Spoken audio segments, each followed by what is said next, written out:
For those who haven't seen that, that's the official opening to the Netflix Luke Cage Netflix show. Now, I'm going to be doing a review of it, and I know it's not an indie comic, but wait till the end and you'll understand why. First, as far as Netflix goes with Marvel, they're just nailing it out of the, they're like knocking it out of the park with the way that they're handling the quality, and the stories themselves are very well written, and Luke Cage by far is the best, hands down. It's got no drag, no episodes that I like to call stall-episodes, where it seems like they're just trying to hit that episode mark that they aim for at the beginning of the year, and they have to hit 13, so they're going to have to slow down 2 episodes to make it. This show never suffered from that. It was constant, it kept moving. You almost could not stop watching it. If I didn't have my son, I probably would have literally watched it in one sitting. But it took me a few days. Now, I think it was well acted. I think the acting staff in it was amazing. I honestly thought it hit the feel of New York and more of the Harlem vibe than I've seen in most things that I've ever been filmed, aside from something from Spike Lee. It had a real feel to it. It felt genuine. I do think this was the best Netflix has offered us so far.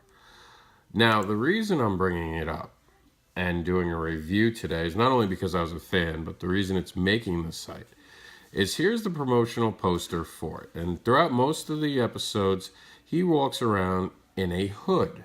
Now, this is something from Victor Dandridge Jr., who is a good friend of mine, and I've known him for a couple of years. He's a great creator.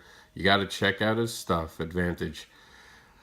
And, this has got to be somehow connected to Victor, the new way that Luke Cage is. The feel of it's nothing like the comics I knew Power Man to be or Luke Cage to be.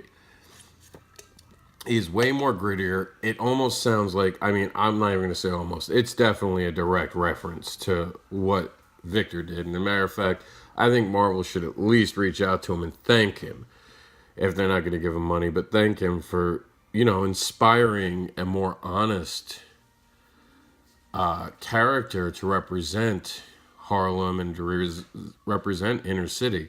Because I think Victor nailed it, and I think they took a lot of what Victor did. I'm going to tell you right now, I'm not saying they stole it. I'm saying that they read it, and it influenced them. I think that's the nicest way to put it. I think this read more like The Samaritan to me as a show than it did anything I knew Luke Cage to be. And I've known him for years in the comic books, from the silly outfits to the more recent endeavors they've had with him, and they might change him going forward to make him more Marvel-like, but this series was more Victor-like, and I gotta give Mr. Dandridge his credit. This show was definitely influenced by what he did on The Samaritan. I know Luke Cage came first. I feel like The Samaritan stands alone from Luke Cage. I don't feel like they were intertwined until Marvel intertwined them. It's nothing against Marvel. We all get inspired by things. We all get influenced by things. I think this is just a case of being influenced by it. And I think Marvel at one point does try to give him the credit for it by hitting an Easter egg in there. That's in the second episode where they refer to him as a hooded vigilante. And there's a couple other parts where, I'm sorry, it feels like it's Victor's comic. So that's it. This is my review of Luke Cage's Netflix. I will watch season 2, and maybe they'll actually invite Victor to participate in it, considering the big inspiration he obviously had in it. But that's it for now. I will talk to you guys soon.